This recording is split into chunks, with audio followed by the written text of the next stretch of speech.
la sous-famille dont tu es spécialiste, les empidinés, quoi. Donc voilà, l'idée, c'est d'ouvrir sur des groupes de pollinisateurs qui ont un rôle important, mais que l'on connaît peu, avec la question comment on prend en compte ces petites bêtes, quoi. Donc, Christophe, tu travailles au muséum donc de Paris sur ce groupe-là.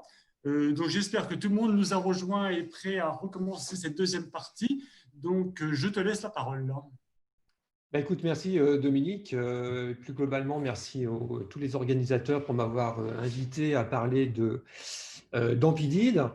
Et je vais commencer en fait mon exposé par vous parler de ce qu'on fait depuis plusieurs années maintenant, ou de ce qu'on a fait plutôt pendant plusieurs années dans le parc national du Mercantour, où on a essayé d'étudier un petit peu la pollinisation dans les milieux d'altitude. Et ça me conduira à faire un petit focus, effectivement, sur les Ampidides, qui est ce groupe relativement méconnu, et de voir comment on peut améliorer tous ensemble, finalement, les connaissances sur ce groupe de diptères. Alors, j'essaye de changer de diapo. Ça va pas être simple. Voilà. En fait, quand on demande au grand public en général à quel animal il pense lorsqu'on lui parle de pollinisation, la plupart des gens sont capables de vous répondre l'abeille domestique. Et à juste titre, hein, parce que c'est un animal qui est capable de butiner sur un très très grand nombre, une grande variété de plantes. Et son impact économique est aussi évidemment très important. Et en plus, il y a une production de miel dont la plupart des gens se régalent. Accessoirement, ils seront capables aussi de vous parler des bourdons, mais beaucoup plus rarement des papillons, et encore moins des coléoptères, et encore moins des mouches, bien évidemment. Donc, c'est une vision assez simpliste des réseaux d'interaction chez le grand public.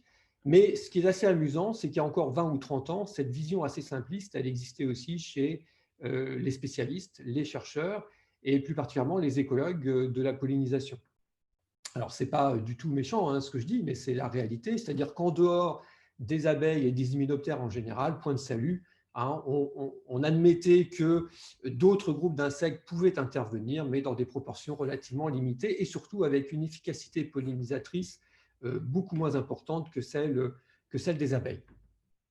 Alors nous, ce que nos études nous ont montré dans des sites d'altitude dans le Mercantour, à la place de ces réseaux d'interaction très très simples, c'est plutôt ce genre de choses, c'est-à-dire des réseaux d'une formidable complexité où interviennent bien évidemment dans une prairie alpine comme celle-ci des dizaines et des dizaines d'espèces de plantes, comme on le voit ici sur ce réseau, hein, toutes les plantes sont représentées en bas du réseau, et puis des centaines d'espèces d'insectes potentiellement pollinisateurs qui viennent visiter ces plantes. Et là-dedans, vous pouvez essayer de deviner où se trouve Apis mellifera, elle est quelque part, mais ce n'est pas forcément évident de la retrouver. Et surtout, elle est présente parce que, évidemment, il y aura des ruches qui ne seront pas très très loin. Donc moi, ce que je vais essayer de vous montrer, c'est comment on en est arrivé là. Et puis après, encore une fois, je ferai ce focus sur les Ampidides. Donc nos études, elles ont commencé dans les années 2013-2014, dans le Mercantour, à la suite de l'inventaire biologique généralisé qui avait eu lieu dans ce parc national. Et on a voulu au départ faire une étude test sur un site à 1800 mètres pour tenter et voir si ça valait le coup et si nos intuitions étaient les bonnes. Alors, ce site, il se situe dans le nord du parc. L'intérêt de ce parc, c'est qu'il est, évidemment, c'est un petit territoire, hein, comme la plupart des parcs à l'échelle nationale, ça reste un petit territoire. Par contre, il regroupe à lui seul 40% de la flore connue, la flore continentale, hein, hors Dom-Tom. Ce qui est évidemment tout à fait considérable, c'est-à-dire qu'on a une diversité floristique absolument incroyable. Alors, c'est évidemment dû à la topographie du parc, mais aussi à sa géographie, avec à la fois des influences continentales, mais aussi des influences méditerranéennes importantes. Alors, cette première étude qu'on a faite à 1800 mètres, donc dans un milieu entre l'étage montagnard et l'étage alpin, il a été extrêmement surprenant en termes de résultats, puisqu'on a trouvé que pour un échantillon d'une vingtaine de plantes qu'on avait choisies, qui étaient parmi les plus abondantes sur le site au moment où on a fait l'étude, en fait, les diptères intervenaient à hauteur de 60% dans les visites de fleurs. C'était donc assez surprenant d'avoir un pourcentage aussi élevé, et les hyménoptères seulement 25%. Et notre seconde surprise, que personnellement, bien que je sois un spécialiste d'Amphidides, je n'avais pas du tout prévu, c'était de voir une proportion d'Amphidides parmi les diptères aussi importante. Je m'attendais à avoir une grosse proportion de syrphides, mais en réalité, on avait davantage d'Amphidides que de syrphides. Donc, double surprise. Et ça nous a encouragés à continuer et à développer un programme beaucoup plus important qui a consisté à mettre en place un gradient altitudinal des pollinisateurs dans le nord du parc du Mercantour. Et pour cela, l'idée, c'était en fait d'essayer de reconstruire les réseaux d'interaction entre les plantes et les pollinisateurs entre 900, 1000 mètres d'altitude et en gros 3000 mètres d'altitude. Donc, on a choisi une douzaine de sites dans deux cols emblématiques des Alpes, qui sont le col de la Bonnette, avec des sites entre 1400 et 2700 mètres, et le col de la Calliole, entre 1000 et 2300 mètres, plus deux sites dans la vallée qui mène à Barcelonnette, aux alentours de 1000 mètres. Alors, cette étude, elle consistait en fait à faire des transects de 60 mètres de long, plusieurs fois dans la journée, et répétés à intervalles réguliers durant toute la saison. Ces études de terrain ont duré 6 mois en tout et pour tout, réparties sur 2 saisons différentes, et on a pu accumuler de cette manière plus de 5000 interactions entre plantes et pollinisateurs, impliquant plus de 500 espèces de floricoles et une centaine d'espèces de plantes.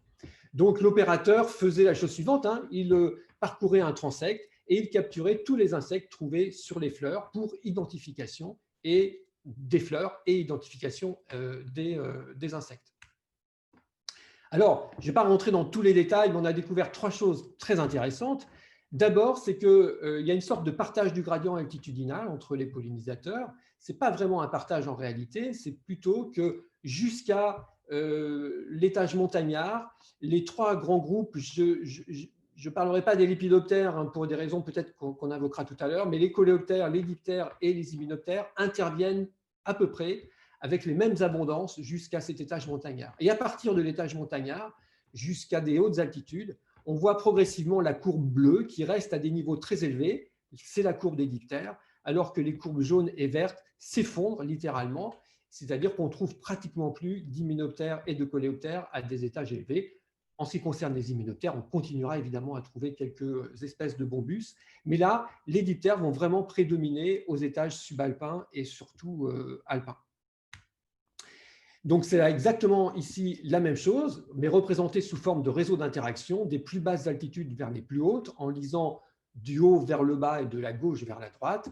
La couleur bleue représente les diptères dans ces réseaux d'interaction, et vous voyez que sur la dernière ligne du bas, aux hautes altitudes, on n'a pratiquement plus que du bleu dans les interactions plantes-pollinisateurs, c'est-à-dire pratiquement plus que du diptère qui intervient.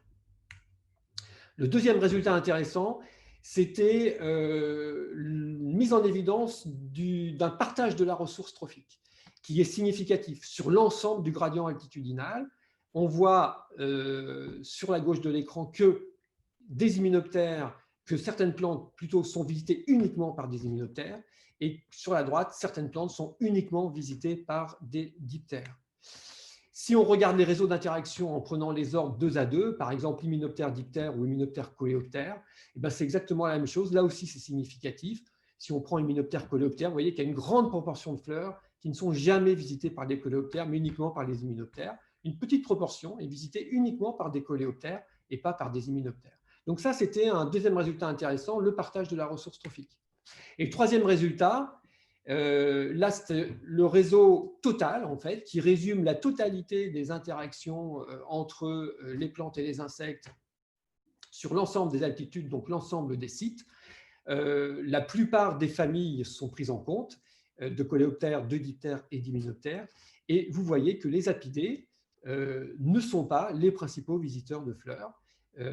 On trouve devant eux les amphidies, ce qui est là aussi un résultat qui confirme l'étude préliminaire qu'on avait faite au tout début.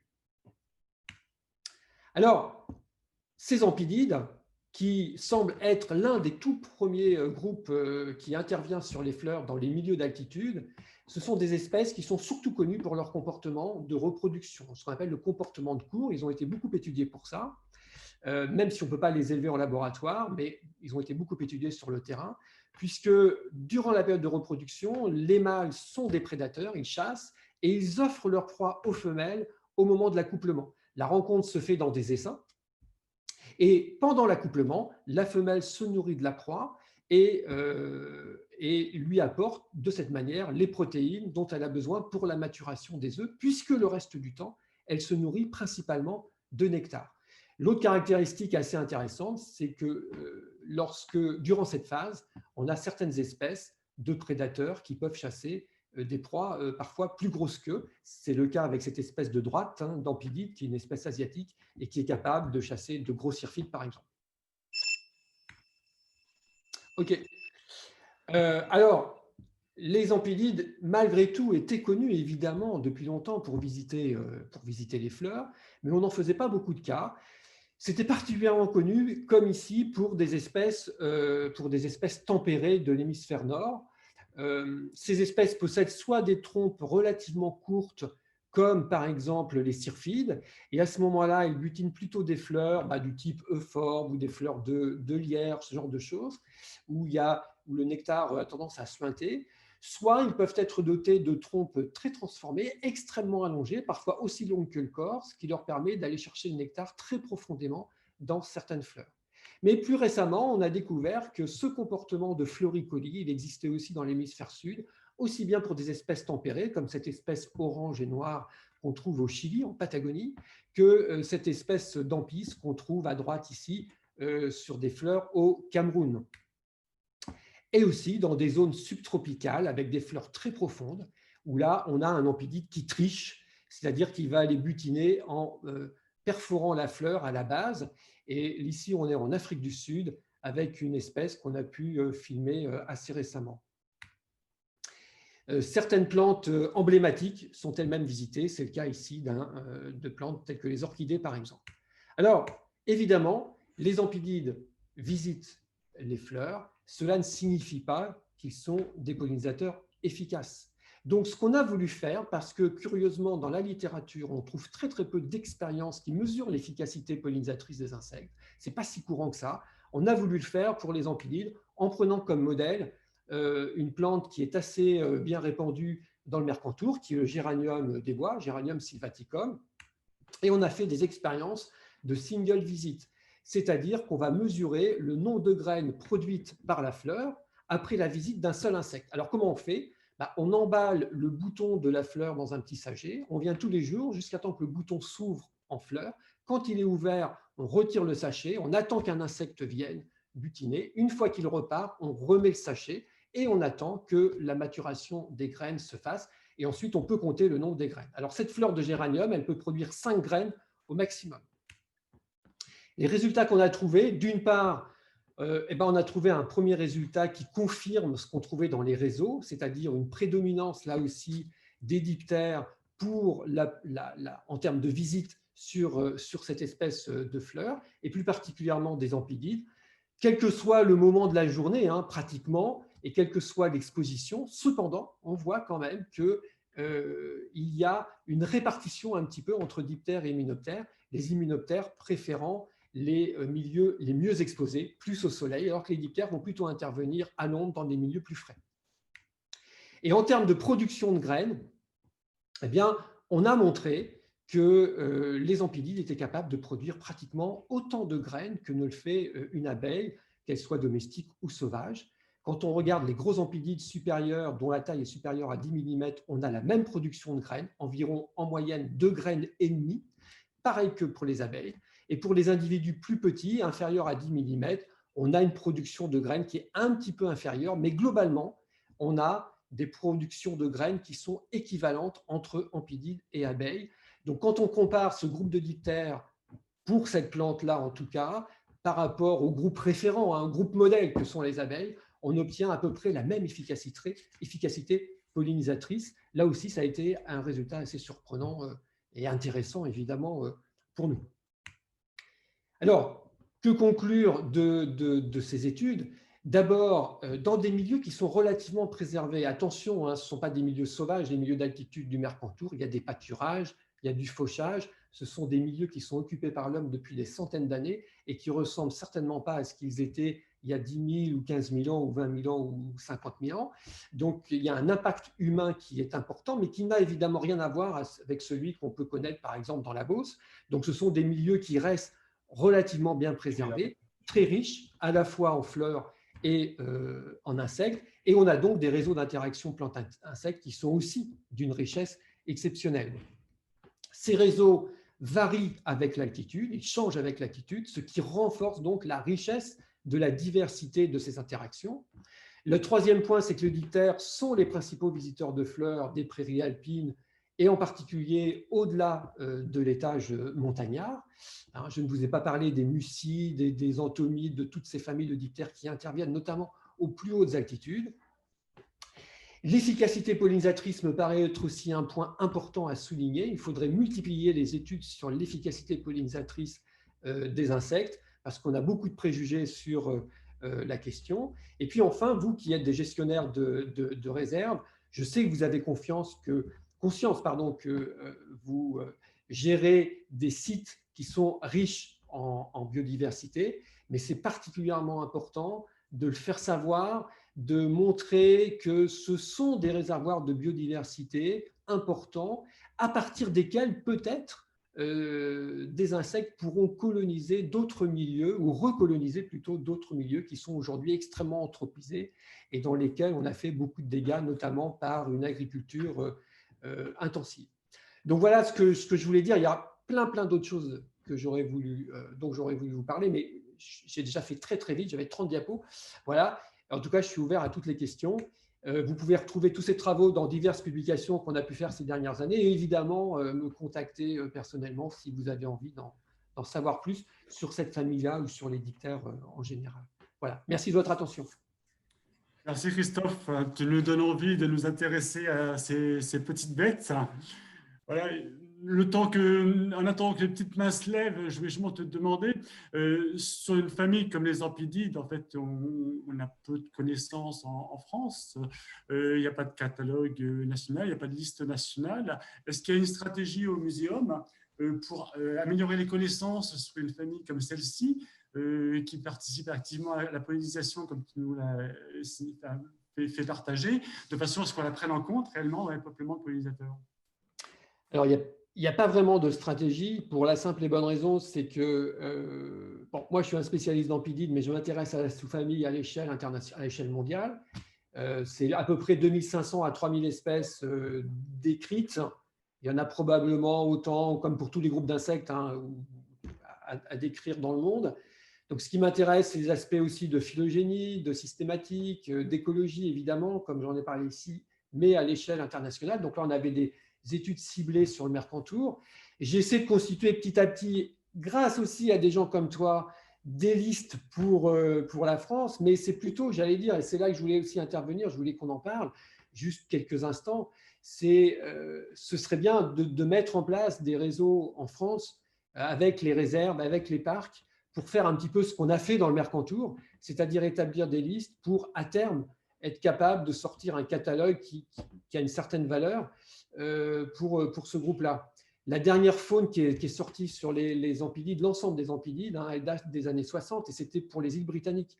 Donc, il y a eu des choses aussi pour la Scandinavie, mais voilà, ce sont des territoires qui sont plutôt pauvres par rapport à la France, où on a différentes influences climatiques, etc.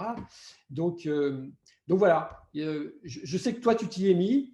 De temps en temps, tu me demandes mon avis. Je ne suis pas toujours très réactif parce que j'ai mille et une choses à faire, mais c'est vrai qu'on pourrait peut-être faire quelque chose pour améliorer nos connaissances sur ces groupes-là. Pas seulement les Ampidides, d'ailleurs. Il nous faut juste un petit moteur. Donc, voilà, bien. On a de quoi avancer, en effet. Au niveau des questions, je vois dans le chat Aurélie qui demandait, donc, en réaction à tes courbes sur la part des diptères en fait, dans la pollinisation, est-ce que les données du SPIPOL corroborent ce que tu nous as présenté? Les données du SPIPL ne corroborent pas vraiment parce que les données du SPIPL, elles sont collectées sur l'ensemble du territoire. Donc, il est probable que les empilides sont beaucoup moins riches dans les milieux de plaine, par exemple. Et d'autre part, on a un niveau d'identification dans le SPIPL qui est beaucoup moins précis que celui qu'on a eu dans le Mercantour.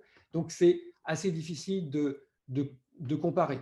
Ensuite, même nos résultats, évidemment, ils sont à prendre avec des pincettes. Par exemple, on voit je ne vous ai pas parlé des lépidoptères, mais ça a été dit dans l'exposé précédent, nos études, elles ont été faites 2 jours. Il est évident que si on faisait les mêmes études ou on ajoutait à nos études la nuit, on aurait dans nos réseaux d'interaction les lépidoptères qui rentreraient, j'allais dire, en force, sans aucun doute. Donc on est encore au début de ce qu'on peut accumuler comme connaissances sur les réseaux d'interaction dans ces milieux-là. Laurent, est-ce que tu as noté d'autres réactions de notre chat? Il y avait des questions similaires sur, effectivement, si on trouvait, mais bon, tu y as déjà un petit peu répondu, si on trouvait des résultats équivalents en plaine sur l'efficacité des empididés. Alors, en plaine, il n'y a pas d'étude vraiment qui a été faite, en tout cas en termes de réseau d'interaction. Moi, je me balade souvent pour collecter en plaine et je vois les empidides pareils, butinés, par exemple, sur le géranium, le robertianum, ce genre de choses. Bon, voilà. Il y a des espèces qui semblent être spécialistes, d'autres beaucoup plus généralistes. Par contre, on sait, il y a quand même des études qui ont été faites, c'est que ce sont des espèces particulièrement bien adaptées au milieu tempéré, au milieu froid, et ce qu'on trouve dans les milieux d'altitude, on va le retrouver très probablement dans les régions nordiques, en Scandinavie, etc. Donc là, le gros de la pollinisation dans les milieux nordiques, il est fait par des diptères, et entre autres des empiliers. Merci. Il y a également des questions sur les outils pour la détermination de ce groupe. Alors, pour l'Europe, c'est compliqué parce que c'est un groupe qui étudiait, évidemment, les Européens sont ceux qui ont fait le plus d'entomos depuis le 19e, 18e siècle. Donc, on a beaucoup d'espèces qui ont été décrites, mais finalement, proportionnellement, très peu qui ont été révisées. Donc, et c'est vrai pour les empilides. Donc, on a beaucoup d'espèces, on a du mal même à déterminer les espèces parce que on n'a pas de révision récente, on n'a pas de dessin des Genitalia, on a des vieilles descriptions du 19e en allemand ou je ne sais pas quoi, en 3 lignes, ça ne permet pas de déterminer. Donc c'est compliqué. C'est plus facile de déterminer un empidide d'Afrique du Sud ou de Thaïlande que de déterminer un empidide de la réserve dans laquelle tu travailles, Dominique. J'exagère un peu, mais on n'en est pas loin. On y arrive quand même, mais bon. Oui, bien. Oui, Laurent, je te regarde. Il y a une question sur l'idée de faire un stage sur les empidides. Un stage de formation sur la détermination. Très bien, pourquoi pas? Je suis partant. Voilà. Ouais, Dominique, tu sais ce qu'il te reste à faire. Merci. À propos de stage, tu as fait passer dans le chat à propos justement des groupes méconnus. Il y a une réflexion actuellement sur les guêpes symphytes, où là on dispose d'un peu plus de matière, notamment avec le dernier livre qui vient de sortir de Jean Lacour. Donc il y a une réflexion en lien avec l'OFB pour monter un stage symphyte. Ça a circulé dans le réseau des STEM, ça va bientôt circuler dans le réseau des réserves. Soyez attentifs à ça si ça vous intéresse. Écoute, merci Christophe. De rien. Je pense qu'on va